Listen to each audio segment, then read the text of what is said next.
There are claims that America is sponsoring terror attacks in Iran.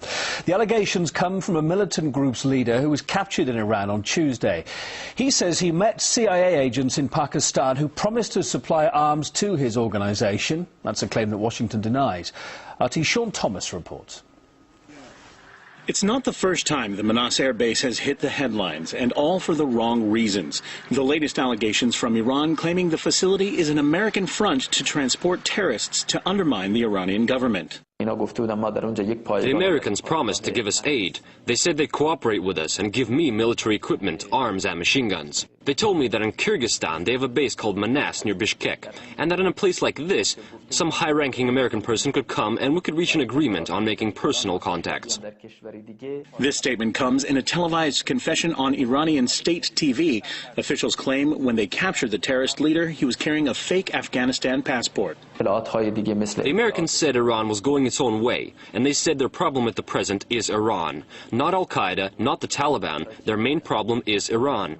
One of the CIA officers said that it was too difficult for them to attack Iran militarily, but they plan to give aid and support to all anti-Iranian groups that have the capability to wage war and create difficulty for the Islamic State. The confession has sparked criticism from those who let the United States set up shop in their backyard. The U.S. is setting a precedent of double standards, which manifests itself in the backing of Sunni terrorists, which fight against the legitimate government of Iran to create a separatist state in the south of the country. It's sad that the U.S. airbase has now become a transit corridor for pro-American militants from Sunni insurgent groups which organize attacks in Iran.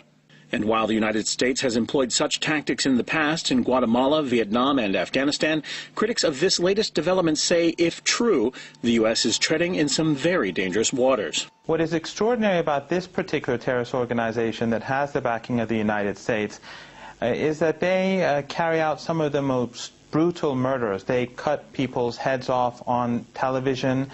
And it doesn't get any coverage on the BBC or CNN or in the New York Times, which is itself pretty extraordinary. But the murders that they've carried out have angered Iranians for the last few years. The United States State Department strongly denies any involvement with Righi and released this statement to RT. We view the arrest of Mr. Righi as a positive step to prevent potential attacks against innocent civilians.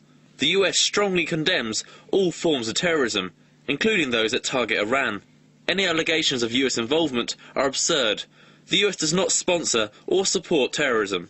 Also, the Obama administration has repeatedly said relations with Iran have to begin with renewed diplomacy, a sentiment which has critics growing increasingly more skeptical. I think it's quite obvious that the United States is being very hypocritical. They were not only supporting this particular terrorist organization, but they were also supporting the MEK for many years.